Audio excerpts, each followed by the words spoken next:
At some point, hopefully, after that spring initial rush, and then the last 6 months of the year, you're taking home profit. You need that money to grow this thing. You are in probably 2% of people that I've done coaching calls. You focus on the bottom line profit, because at the end of the day, that's why we got in business, is to take profit home with us, for us and our people and our team. Dude, you're crushing it. All right. So today we have Patrick coming all the way from Germany. It is 4 p.m. there and 9 a.m. here. Patrick, thanks for jumping on with me. Thanks for having me here. Absolutely. Absolutely. Can you give us maybe like, and help me get up to speed as well, maybe a 30-second snippet of kind of where you're at in business, and then we can jump in and see how I can help. Sure. So I'm the founder of Geoformal Gardening. We are located in Germany, Cologne to be more specific. We are an all-electric gardening company. Right now we have one location. It's doing quite well. 2024, we did just over 260K in revenue. And after all the reinvestment, 110K in profit. And this year, it's probably going to be the last year, I hope so, for the first location. We are wanting to start a second location. So this year, we project a profit of 200K, because in all honesty, I don't care about revenue anymore, because that's not why I'm playing the game. So I hope you're going to help me. Absolutely. So awesome. Yeah, that's really good. I normally, when people jump on there, 9 out of 10 times, they're like, yeah, I want to grow top line revenue. I want to grow top line, but you're different. And so I like that you focus on the bottom line, the profit, because at the end of the day, that's why we got in business, is to take profit home with us, for us and our people and our team. And so, yeah, hopefully I can help you maintain that goal and achieve those goals. So, okay. So your goal is to basically double the revenue, which you did last year. And then in hopes that obviously the profit ideally should be similar. Do you have like employees at work? How many employees that you have working for you? So right now, just so you got some knowledge, last year, just in the second half, we went to the current stage. We got 3 employees. 1st of March, I'm going to hire a 4th one. And September, August, roughly that size, or that month. In the previous year, we hired all of those guys. And in August, we did 17K in profit in that month, including my wage of 3K right now. In October, we did 19K. So 20K is not too unrealistic. I can lean myself a little out of the window and say, at the very least in Cologne, we are probably going to be one of the most expensive gardeners. And still, we got a close ratio of above 60%, which is just abnormally high. So yeah, again, 20K should be quite possible for this year. Now, it has to be said, I'm a little bit like the time frame, especially on the capital size, is a bit squished altogether and a bit tight. So I expect to spend 30K of that profit in the first location for marketing, just to go from those 264K over to 400K in revenue. Yep. And in addition, we have to pay taxes for the last year and this year in advance, so 30K as well. And obviously the working capital goes on. Just to be on the safe side, personally, I think 10K per employee is where I'm okay with the risk, and I can sleep well at that point. Right now, a capital requirement for the second location would be 20K for just cash in the bank, 20K for a truck, 5K for wrapping it, and 5K for equipment. So 50K in total, plus marketing. Marketing wise, I just want to make everything as lean as possible. So the idea is, if the first location is done and is the golden goose, that location can push over the profit to the second location, thus be used for marketing wise. So that's big of a strain, because I'm quite a conservative guy in just calculating of what is realistic. Totaling up, we are at just roughly just over 100K in profit. So it's a bit tight in my opinion. Now, first, I can obviously ask you what your point, where you say, okay, those are the hard financial points where you say it makes financially, from a profit perspective, sense to have a second location. But I'm going to ask a different one. From your perspective and your risk tolerance, where do you say, for our situation, it is useful and effective to go and start a second location? Yeah, good question. So normally starting a second location, number one, I think is amazing, because you're basically copy and pasting everything you already built. It's if you can do 2, you can do 10. Like, it's really like the seam line. The second one is the hardest. Having started the second one and going into our third one at the end of this year, what I would tell you is cash is going to be the biggest thing. You also need to have the first location like pumping out money, because you're going to need to be able to cover, a general manager's salary going to that second location. To me, what it sounds like is you're going to spend about this year with the 30K in marketing, 30K in taxes, and then 50K in the truck and equipment and all that other stuff, right? So that puts you at 100, 5, 6, 7, 8, 9, 10, 11. That puts you at 110K. So you're basically using all the profit from this year to really at least kind of basically try to double that, and then get to the end of the year and have that profit, right? So are you saying at the end of this year you should have roughly about 100,000 in profit? In this year, yes, absolutely. So I think realistically, because obviously like planning is one thing and what's going to happen is the second thing, 200K in profit is reasonable for this year. Just to put it in perspective, again, we are probably comparing apples to peaches right now a little bit, because it's important to know that the German market is quite a bit different than the American market. So, for example, lawn care is the bread and butter for you guys, probably, if I'm correct. Then it's the bush and hedge trimming, including the weeding for us. So we can do service all year round. So, for example, January right now, it just shoot above all edges. And we did 20K in revenue and 6K still in profit. So again, it's effectively you got a double bump, so to speak. So you got bird protection. Like in the wintertime, you can cut everything and remove all the hedges. You can do it whatever you like.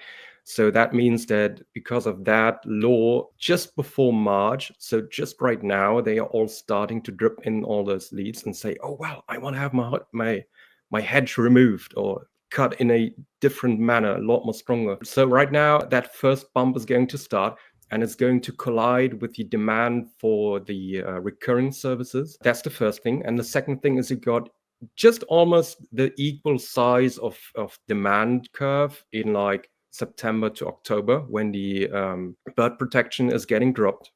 So we got a very distinctive double bump here.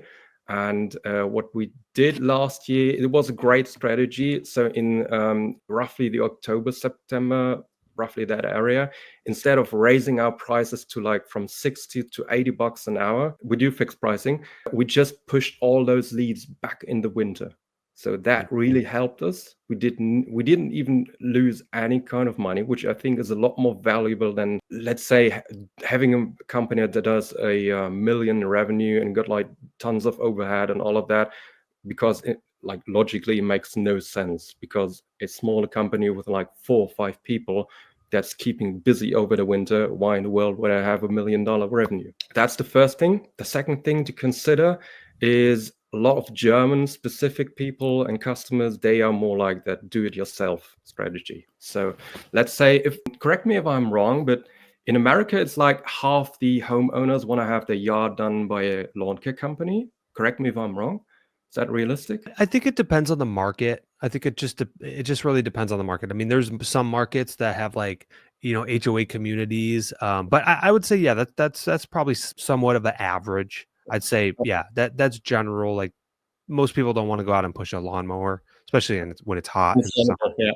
Okay. So if you got 100 yards, just for the numbers' sake, for simplicity, 50 of them want to have it done by a company, and about, again, like half of them want to have it done in a recurring service. Is that realistic? So 25% in total want to have it done from a company and in a weekly or bi-weekly lawn mowing service, for example. Yeah. I would say that's probably 1 out of 4 houses. Yeah, for sure. Wants a recurring Okay, like, setup service. Okay, so on the other side, in German's perspective, like if you got 100 yards, about 10 to 15 of them want to have it done by a company. And from those 10 and 15, maybe 1 in 10 want to have it done in a recurring service. So that is a lot more project heavy, the up and downside. So it's like a double-edged sword. On one perspective, you can say we can work all year round. So we don't really, yes, the leads are going to decrease in winter, but we can still work, have tons of work to do. And the amount of budgeted hours you typically charge or estimate for a project is significantly higher. So the average is like between 8 to 20 per property. So it's kind of like a double-edged sword here. Yeah, and what's even interesting, a step further on that, Patrick, is you said that you are not the cheapest company out there. In fact, you're probably the higher premium. And so the fact that there's only 10 or 15 out of 100 plus, you're in the top tier of the pricing, dude, you're crushing it. Yeah, for You're crushing 60% up, that's great. Love it. Yeah. What is kind of funny, again, since about 2 years, we got P4P, which works significantly better than I've ever expected. And the team is just loving it. And you probably hear that the labor law in Europe in general is quite a bit tricky. In fact, the first time I've ever spoke up to my lawyer and accountant, and they all just went on nuggling, saying, no, that's not possible. And in the end, it is. Like literally, it took me, every time I'm talking to some kind of lawyer, so I'm just trying to discuss it for an hour. And after that, they start realizing, oh, well, that's possible. So it works. So right now, our team, the other 2 employees, they are getting roughly $26 per hour. For German standards, that is amazing. Like, if you've ever go into the culture of Germany, you really see that they all ask you, oh, did you study it? Did you make your bachelor? And all of that stuff. So they really expect high quality workers for whatever reason. And we simplified everything so much that we can say we are the McDonald's. So it's like, on one side, you say, oh, like you studied all of that stuff, you charge everything, you look professional. But in fact, they all have never done that before. So we do 4 simple services.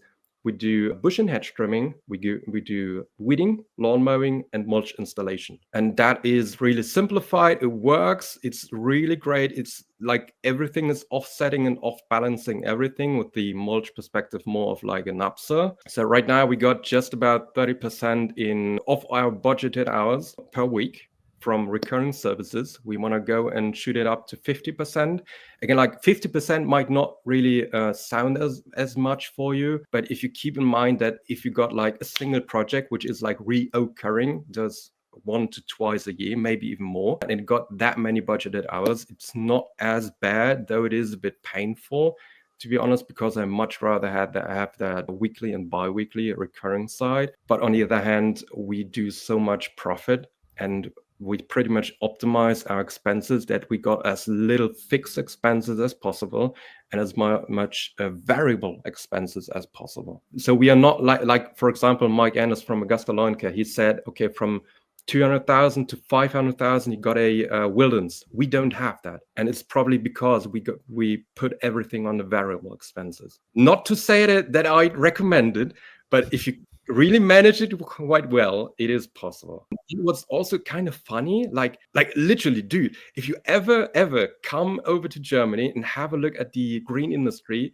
you will instantly see that, like, just for comparison, we got 2,500 gardening companies in Cologne specifically, right? So that's a lot. And from those 2,500, just about 60 got a website.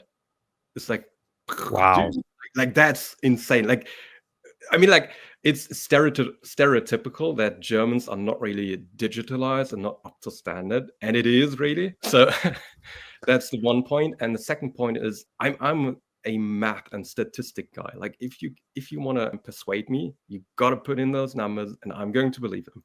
So again, from statistics, about 17% of all. So we have that garden and landscaping. That's like the literal translation, and only 17% is from the stuff we do, like lawn care and those bush and hedge trimming. It's only 17%. Like, the average company only gets 17% of the revenue from that sector. So it's effectively an entire different industry, because they all want to drive excavators around, right? And drive dump trucks and all of that, and do landscaping, which they can do, right? It's no problem. But just in perspective, that most people or most gardeners don't really care about the green aspect, so to speak. And 2024 was horrible. Like, literally, so we got on average in Germany just about $8 billion in revenue each year, just from perspective. So about 1/8 of the size from the States, if I'm correctly informed. And we got roughly 47,000 companies in total in Germany. Again, 2,500 of them are just in Cologne, which is quite a big chunk. And just about a third of all gardening companies went into insolvency last year. So if you Wow. think about it, from 47, they went down to 37. So we got 10K here. And in addition to that, about 5 to 10,000, according to the statistics, of companies are created every year. And within the first year, just about 50 to 70% are going to fail. So in total, it's almost 20,000 of those 47,000 companies went in insolvency.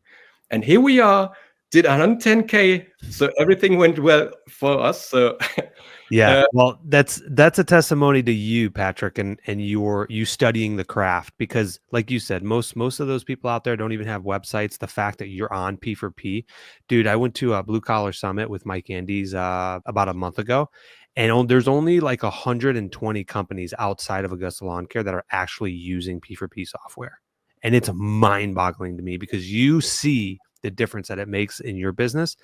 And the fact that more people are not doing that or studying or learning or adapting, it's insane. So that pushes you way up. And I love to hear that you can pay your team $26 an hour, dude. yeah, That's that's amazing. awesome. If you think about it, again, like the German companies, if they hire new applicants, they expect that you studied for years and did all that stuff, really. So it's Mhm. not like it's probably a bane of German industry, but that is a big point. So again, we don't care. Like if you can work physically and are reliable on time, no problem here. Again, we are the McDonald's of the industry in Germany. So just in comparison, so even if you really went up to standard of the average German company and you studied it and all of that stuff, you maybe get $20 an hour. Wow. Here, That's the guys incredible. are like literally getting just 50% more. Like, of course, it's going to be more and less, but the previous month, in fact, from status perspective, they went $26 per hour, which Yeah. is cool. That's amazing. That's amazing. So I wanted to ask you, Patrick. So obviously you want to open a second location. What is your long-term goal with this business? Like what's the 5 or 10 year? Um, so in short, I want to take over everything. Like, okay, so from a emotional perspective, it might be a bit difficult to reach out and understand why, but I'm going to look at it more from a financial perspective because again, with those information I just told you, it would be outrageously stupid to not go and take over the entire industry. It is a lot of work. I know that it's going to be hell and I'm ready to go forward. Just in perspective, if you think like if you want to revolutionize the professionality in the States, you probably need 1,000 locations, right? We got like, what is it, 300 millions inhabitants in the States? Yeah. So if you got 84 location in Germany, you pretty much got every major city. So that's just 1,000 against, let's say, 100. Like that's 10 times more realistic and 10 times quicker to do that way. And again, it's just with those information, it would be just outrageously if you don't chase the opportunity. We are going to focus yet at some point. We were thinking, okay, franchising, yes or no, is probably an argument we're going to push back because, again, in my mind, why in the world should I do franchise if I'm not going to be profitable with that? So you probably get the point that I'm really behind profit. Like everything you do, sometimes I'm a little bit greedy when it comes to that. Like if I want to spend something, for example, you got compounding interest, right? Whatever you do as a business owner, you got to compound in both the positive and in the negative, right? If you got like, let's say, on one hand, if you got 10K spare on the bank account and you're now up to your decision, what do you do about it? You can either go and invest those 10K in marketing and, for example, double your wealth every year. Or on the opposite, you can also lose the compounding interest and working against you. So, for example, if you go and buy a car for 10K, you got lost opportunity cost, right? So it goes in both ways. So again, yeah, so we got our Cologne location. Target is Langenfeld, just about half an hour away from here. System wise, I have to say, I was thinking about opening up my own call center. But if you run the math and say, let's say, so if you got wage of 3,000 for your office employee, you're going to pay in Germany just about 30% atop it of social insurance and taxes on that for the company. So it's like shared half and half, but you as a company are going to pay all of it. So it's just from a spreadsheet here. So it equals to 4,000 plus if you're conservative, $1,000 per hour for the office rent and all of that. So you're equaling up to 5,000. Obviously, that's an expense. It's a lot of money, especially if you do 20K in profit, which is great, but still 5K, that is a lot of money. Especially it's a fixed expense. So over the winter, you're still going to pay for it, no matter how much or how less you're going to work. So equaling up, let's say it's 7K in like from a gradual fixed expenses.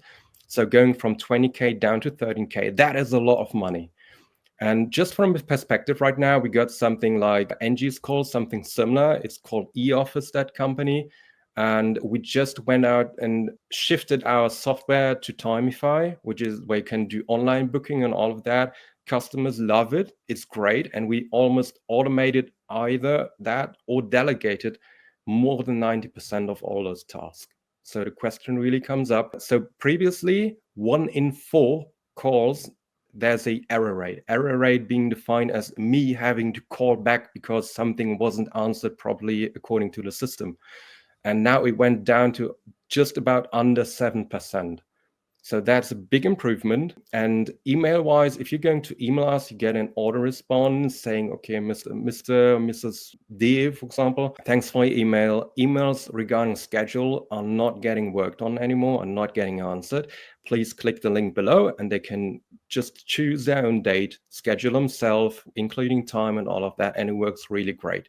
So overhead wise, in terms of admin work, we don't really have to do anything really. Invoices and estimates, the team employees are going to do that. It sounds creepy and it sounds a bit weird, but it's super simple. So for example, if the estimator rolls up, he's going to do that on his phone, doing the estimate right in front. We can print it out or email it in front of the customer, do the project video, link it up via Dropbox, and then the estimate creates an estimate number. So if the customer ever says, I want to have it reoccurring, for example, a bush or hedge trimming every 6 months, they are going to just either type in the online booking or say it to the call center, the estimate number. And via that estimate number, we got all the information, all the project information, what needs to be done, at which height, and all of that, including the project videos. So it's really systematized. So in that mind, regarding with the invoices, you just typically go on our software, type in the estimate number, and click on continue to invoice.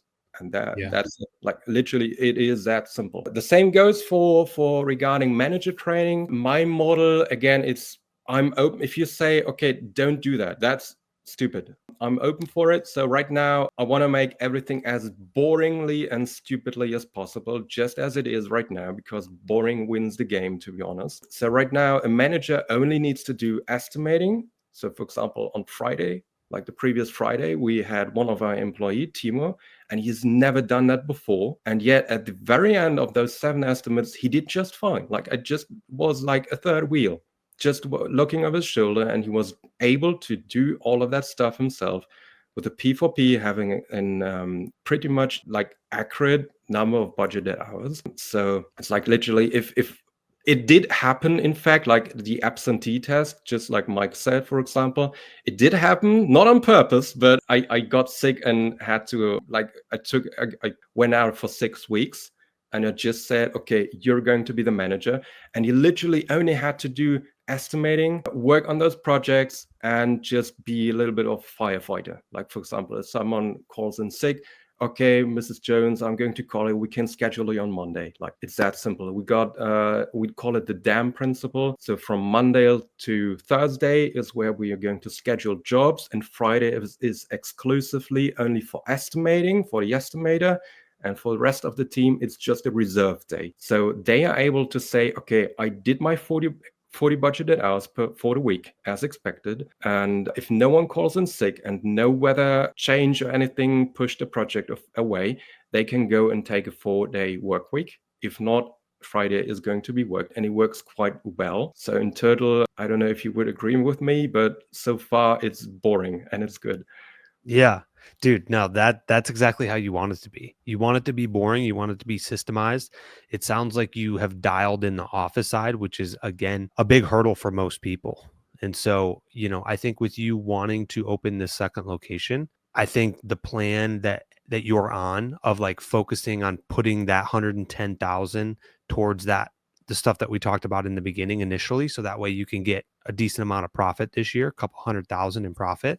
And then you can take that to go start that second location. I would tell you, so personally from us, I would say anywhere from probably at a bare working capital minimum of $60,000 to $80,000 for a second location. Like that is like the bare minimum. And even then it's really kind of tight. If you can get it up to like 100 or 120, which it sounds like if you're at that 200 mark, there's room for cushion. So with you being a very conservative person, it's okay. You should be okay over there. You know what I mean? Like you've got a little bit of room, a wiggle room in there. If maybe the marketing doesn't go as great or the market is a little bit different at the second one, like I think you're copying and pasting and building that model well. I like it. Okay. Do you got any idea on like what to improve in the current system, like from the data you just heard? So the only thing that's slightly alarming to me that you said is that you said majority of the workload, like you said, 10 to 15 customers really want that recurring work. So you said that it's kind of a lot of projects. That is slightly concerning to me because if you step away or that estimate, like, well, in fact, you did battle test it. Like you just said, you were gone for 6 weeks. Someone else stepped up, did the estimates, right? And the budget hours were pretty accurate. So if you have that system where somebody can step up with little training and get plugged right into the system, the only thing that is slightly concerning is just the selling aspect of that. Because again, let's say, so you did, what did you say, 260 this year is what you did? Last year, yeah. Or last year. Okay. So let's just say, for example, you stepped away from the business this year and you plugged someone else in there. My question and my challenge that I would want you to think about is, would any individual be able to step in that role and be able to produce 260,000 exactly, or if not more, or would it go down? So let's say those 2 employees we have right now and the stress test we did, they are just up to par to 80-90% of the, let's say, performance I have. Okay, so that's good. So last year we got a record high. Our website brought in 200 leads for like a cost of less than 2,600, including all the changes and all of that. So we got a CPL of like, what was it? I just wrote it down at $12, which is just good. Other than that, in all honesty, again, I try to compare myself to a lot of KPIs and things and systems from states, which is to some degree obviously a bit bad, just comparing apples to peaches. So right now, last year I did stopped doing marketing because I was afraid of too high of a CPI, because the flyer went worse and worse. So we went up to almost $100 in CPL, which is bad. One of the big reasons is I tried to boil the ocean. So I went back from that perspective, and in my mind, so flyers, EDDM is going to work really great for us. Google ad, not really that much. Facebook didn't really perform that well either. So what we wanted to do is, starting on 1st of March, 15th of March, mid of March, we want to have our EDDM campaign, just costing us about $2,600, maybe $3,000 per month, and then having EDDM as a recurring marketing campaign for every month, every 4 weeks, for that amount of money, and some money for Google Ad and Facebook. And we're just going to push over that money, whatever is going to bring us the most leads for the cheapest cost. Door hanger wise, we're going to exclusively distribute door hangers, just like right now, because I'm not going to accept it to pay a super high CPL, because why in the world should we? So we're going to distribute door hangers right now. 1 in 400 is one customer. So again, which goes with the number of saying, okay, 10 to 15% of those customers want to have done by garden company. So that is a big struggle. Attrition rate is just under 30% right now. Unfortunately, I have to manually calculate the attrition rate, which takes several hours. If you've got any idea on how to automate that attrition rate, I'm open. Well, I was going to say, I think 30, so it's a lot of projects, which probably makes sense why it's 30%. Typically in a more recurring business, I would try to get that a little bit lower. But as far as like automating that, so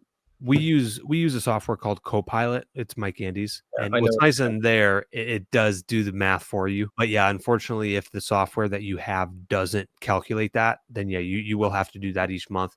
I think that's important to definitely track. What I would say, Patrick, is there a way that you can start to try to push more recurring services? So like if majority of your workload is projects, what system do you have at the end of the job to where you can push the customer into, hey, we just cleaned up your flower bed and did mulch. Let's, instead of you spending this amount of money on the one-time project, how do we get them to more of maybe every couple months cleanup or maybe a monthly cleanup or at least every 6-month mulch installation? Like what system and processes do you have built around that? So first, with P4P, the employees are getting a $50 bonus for upselling the customers, and they are upselling. It's like they really went into hardcore mode. They That's really awesome. love it. Like literally, I told them and said it doesn't matter if you just make an estimate and say, "Oh, Mrs. Jones, we can do recurring service, mow your lawns and do your weeding." And even if they decline, I mean, what's the alternative? They don't even know you're doing that service, right? So just go and push those out, and they're getting $50. So that's the first layer. Second layer is that we just did instant quote on our website.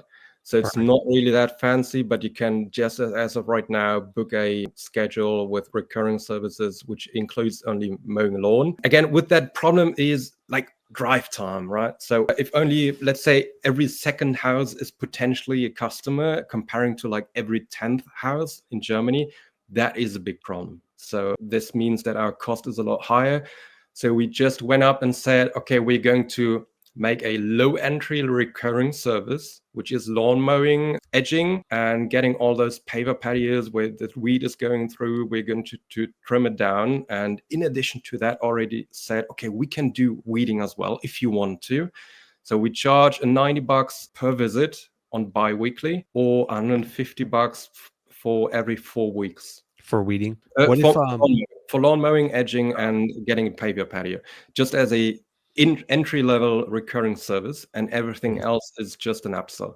Like that strategy is what we went this year and what we are going to try out now. Last year, before that, our minimum was 180 per visit for bi-weekly, including weeding, or 240 for 4 weekly, including weeding. So yeah. we just want to have that bar where it starts a lot lower in hope of getting more recurring customers. Yeah. So now Patrick, are you sending out monthly upsells? So like what we normally do is, I mean, it's always easy to send out like, hey, we're doing mulch jobs. But what I would say, again, how do we get more recurring services? So that way the next guy that steps up doesn't have to sell 260,000 next year, right? And we can get them closer to that 100% instead of at that 80 or 90. If we can send out an upsell that says, hey, we are quoting recurring bush and bed services. Do you guys send out stuff like that? So that way when, if if you're doing mainly residential and most houses are similar, the same, you typically know, hey, I can typically get a flower bed up in the front yards done in under an hour. So then you can kind of build out some kind of pricing recurring thing where it's like, hey, we can come every, like you said, 4 weeks to pull the weeds, trim the bushes, and it's going to be, 180 because that's going to be 1 hour of labor, right? Like, how are you doing that? Yeah, again, with the upsells, and we would want to try it out. Maybe it works. So again, we got those double bump in regards of the demand with the start February to March and September, October, roundabout, and November. And in between, like from April, maybe May up to September, we really want to push in marketing regarding the recurring side, like only pushing that recurring.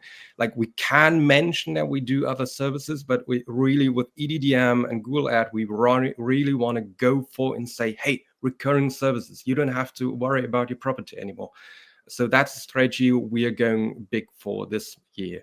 Because Perfect. again, I don't really feel comfortable. Like having a third of budgeted hours, it's good, it's comfortable, but we want to go up to those 50% as quick as possible. Yeah. Yeah. That's perfect. And if you push that more, that will make me and you feel more comfortable as you go and start that second location, that like the person that you plug in there as the ops manager or GM doesn't have to sell their brains out to Yeah, I do get it. what they did. You know what I mean? Like that would be my only concern. So as much as you can shift over to more recurring and try to get it closer to at least above that 50% of the workload is more recurring services, that's good and gravy. Got a question regarding, like, my biggest worry is actually when our manager is leaving, like on a second. So there are two models, right? The first one is our golden goose, and I don't want to abandon it. Yet I totally get it when you say, okay, chances of success is a lot higher because I've already built that business, and building second one is probably going to be higher if I'm doing it than somebody else. But again, like all of that is for nothing if my golden goose gets abandoned, right?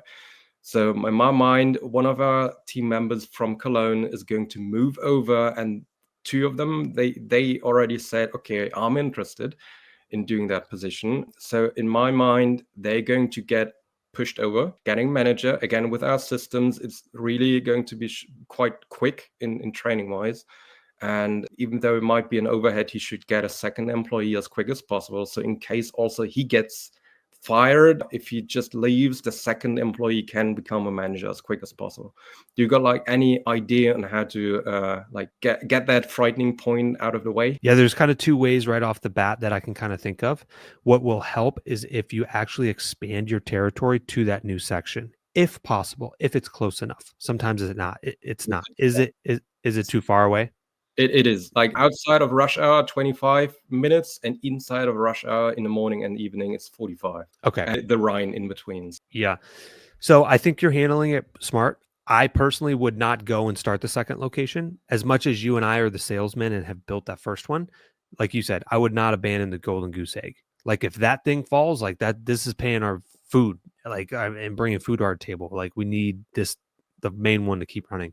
So between those two, it depends on how much probably marketing dollars you have. Just be a little careful with that, because if you push both of them over and the marketing doesn't come in as significant as it normally does, now you have two people that are just constantly doing door hangers or flyers, or just like you're just straight burning money. Right. So I would definitely dabble into all of the, different avenues of the market where you can hit the customer, 5, 6, 7 times, whether that's Facebook ads, signs, door hangers. Like we want to hit them as much as possible, ideally in the right timing, like right before spring rush or right when that busy season starts. Between those two, do you have an individual, like, is there one that sells better than No. the other? They are just the opposite. Like the one is, if you're going to plug him in the first location, he's probably like doing just fine in regards of optimizing profits, but he's really an introvert. And the other guy is just the opposite. Like he's an extrovert, but he got ADHD, so he's probably not really great in optimizing and all of that. So he's just enjoying and doing all 10 things at the same time. Does one have a better skill set of going door knocking or Yeah, talking to a absolutely. customer? Like which one, if you had to select one, which one would that be? It The would be extrovert or the the extrovert. extrovert? Okay, Absolutely. that's what I figured. Dude, honestly, I would make him the primary over there, build him out a plan, incentivize him on growth. The more revenue you get, once you hit, 5K a month, 10K a month, 15K a month, build the incentives and revenue so that way he is fully incentivized to get more work and constantly grind.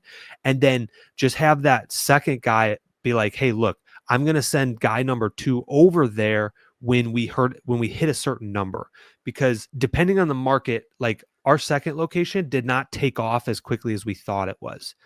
And I will take responsibility for that, because when I did the market research, I was like, oh, snap, there's 17,000 homes in this area. If you combine that town, that zip code and this other zip code, that's about 34,000 homes. And I'm like, oh man, we're going to blow this thing up. Right. Mhm. It didn't.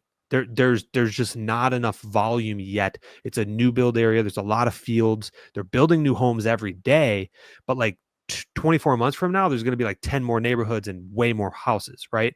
Yeah. So, I would just be, as a conservative person, I think selecting one person as the primary and then give him like full really good bonuses to like grind hard. And Okay. then when he gets to a certain level where it's like I think you said that each individual can do about 10K a month, right?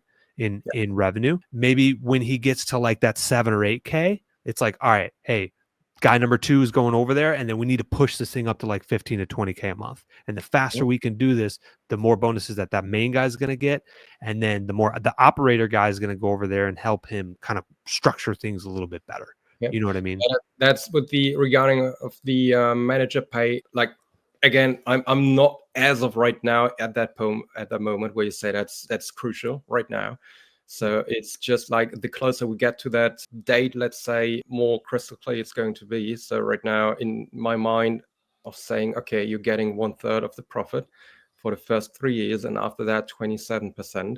So if we are doing, let's say, conservatively, with 3 people doing 15K, you get 1/3 of it, 5K. So I'm a bit frightened in like how fine-tuned you should do that in regards of the profit and in terms of how many percentage you get an additional pay for the revenue. So This if is you, for this is for the second location, right?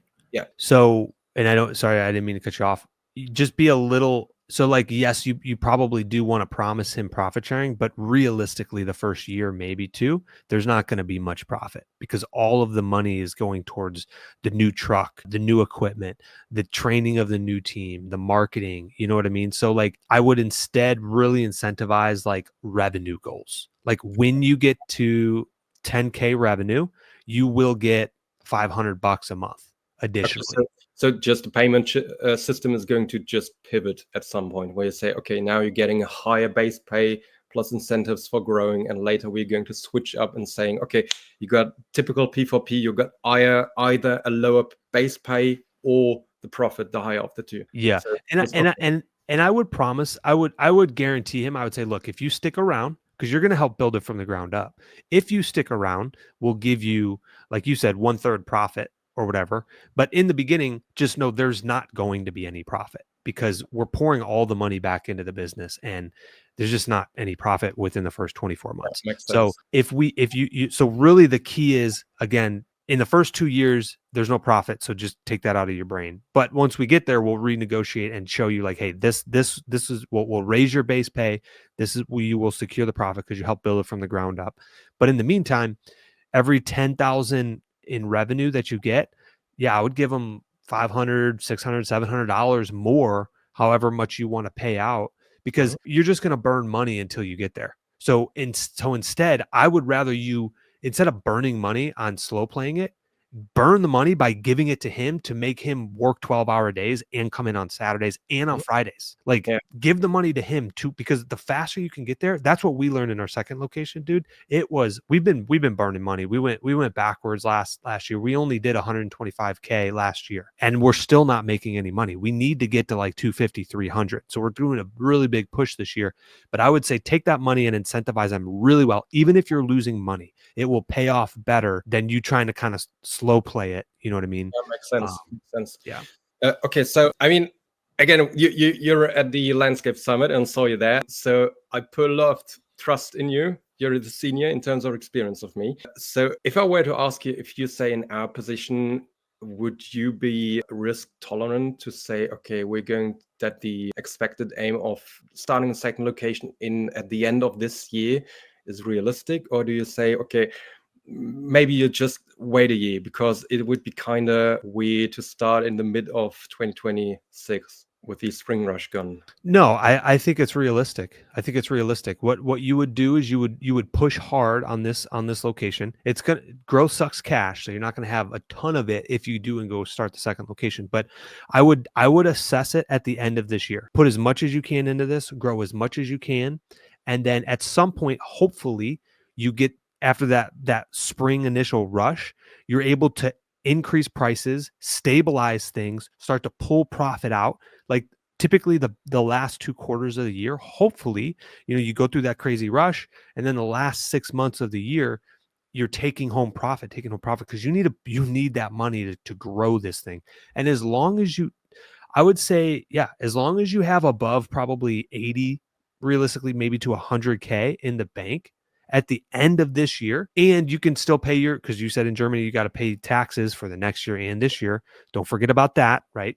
Yeah. Weigh out all your math and all that stuff. But if you have $80,000 to $100,000 in the bank going to the next following year, dude, we could start the second location. you know, Okay. because and the other thing too, Patrick, and this will be kind of like your safe haven. Let's say you take that 100,000, you put in the second location, thing just tanks. Does 100K next year. You pour 30,000 into it, you buy a truck, it just tanks. At least your main location, you know, because you're gonna still be there and have eyes on it as your golden goose egg, that it's gonna be probably doing 450. You know that thing's gonna pull off 150, 200K. You already built it. So even if the second one is tanking and it's not doing well, the main one will keep it afloat. And Mhm. that, you know, and it might get a little bit delayed. That's kind of what happened to us. Like the second year didn't really take off. We thought we were going to do 250, 300. Well, that's kind of our goal this year. Like we have to get to that number. So we're really doing a big push for door hangers and all that other stuff. But yeah, let that first location be your security pot of like, this is the one that's gonna, if it needs to fund the other one for a year or two, if it kind of doesn't do as well as we think it's gonna, because it's a whole different market over there, that's okay. You still have that. Let That that was be the safety blanket. okay. So I went a step further and said, okay, on Tuesday and Friday, as of right now, we're doing estimating for the current location, and on Monday and Thursday, I want to do estimating, or the manager for the second location is doing estimating for the second location. So in case he gets sick, or i.e. I get sick, we can just add each other.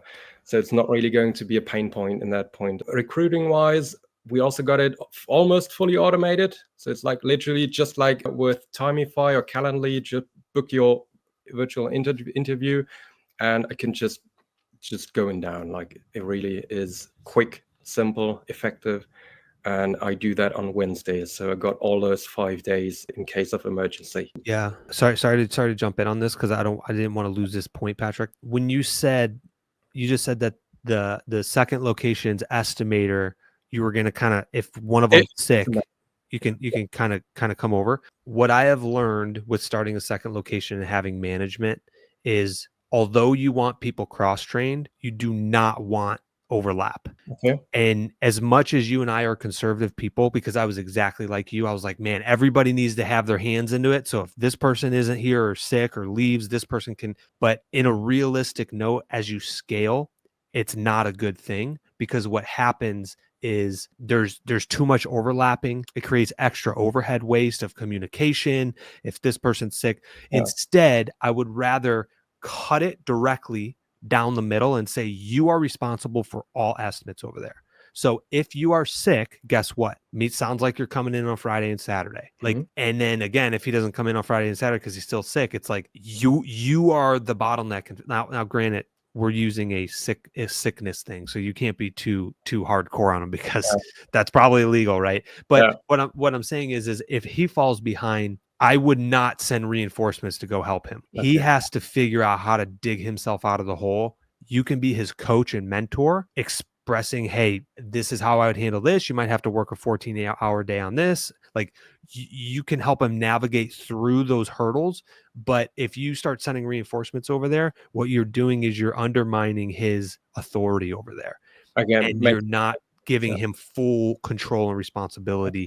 If it grows, it's because of him. And if it does well, it's because of him. If it fails, it's because of him.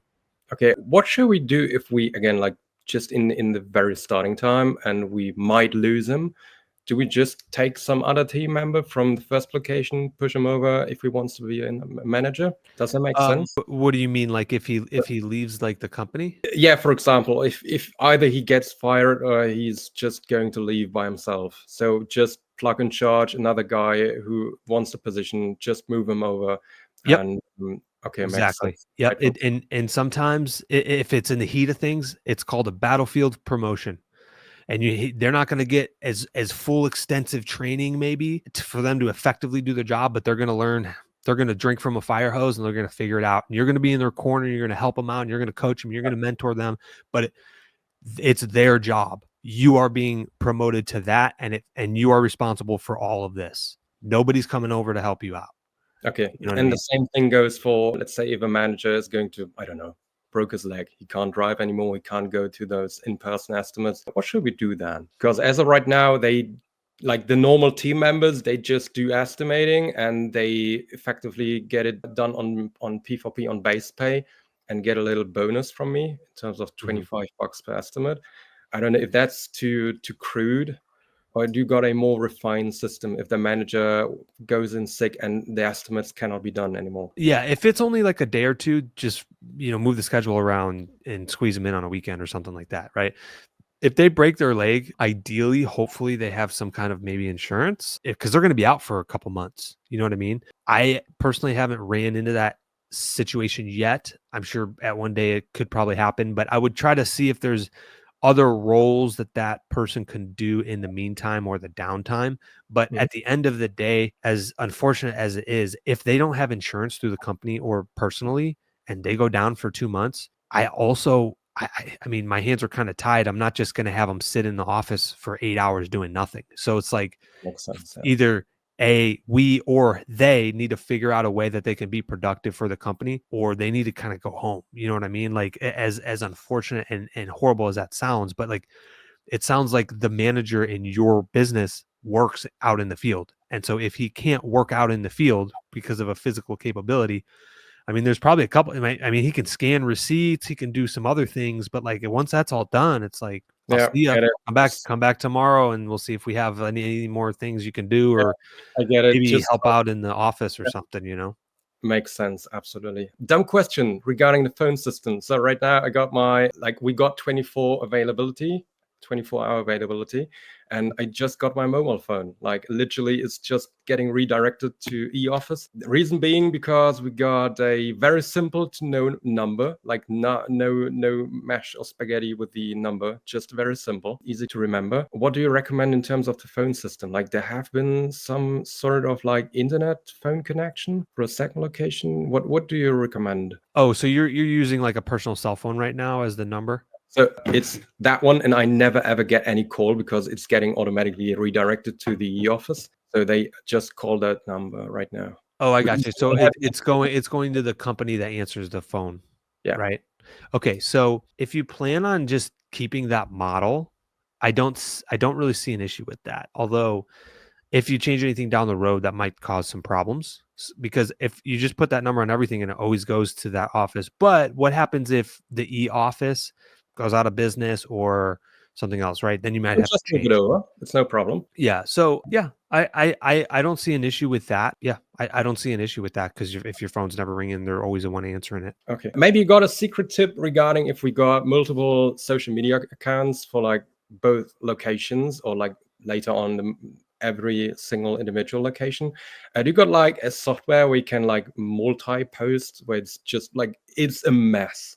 If you got like a Google account, Facebook, Instagram, and all those three accounts per location, it's going to be quite a big stress. Like right now we do it 3 times a week and we want to automate it now. Yeah, I don't personally, but when you find one, you let me know. I will. 'Cause that yeah, it's a hurdle for sure. But yeah, I like I said, we're still figuring some things out too as we're building our second okay. location, so All right. Many thanks, Will. I really yeah, appreciate absolutely. it. So many thanks. Maybe you got any questions about me or about anything else? Yeah, man, I think, I mean, me personally, I don't necessarily have any questions as far as that, but I think you're thinking through it properly. You are in probably the top probably 2% of people that I've done coaching calls because you are like, the numbers like the back of your hand. And I think with the goals that you have and the path that you're on, like you are going to succeed because of how well you know those numbers. And like you said earlier in the call, like that might not be a good thing, but it actually is a really good thing, right? Like Oh, if you that don't is know, okay. Like that is your strength, dude. And so you probably I think your biggest thing is just going to need operators to fulfill the vision. You are the back end number analytical person. You just need operators and salesmen to carry out the vision as you start to build out these locations. So uh, I would say, yeah, just find all the operators you can get. okay. I mean, it is, you probably know it yourself. It is probably quite often quite, let's say, lonely where you say like, is that a good idea? And you start doing something which by logic makes no sense. And that is asking your family. And they all say, oh, well, you've got to buy that stuff. And you're like, actually, why in the world did I even ask them? Like they literally know it's a bad idea to do that. And yeah, at some point, it probably gets sometimes quite a bit lonely. Like where you say like, okay, really want to have somebody I can ask, but there's no one really. So that's why I'm going to ask all the guys in States. So my connection is a lot bigger with your guys than with all the German gardeners. So Absolutely. Well, Patrick, thank you so much for coming on. Stick around here for a second once I end this recording. But yeah, thank you so much. Great questions, dude. And I think this video is going to help a lot of people.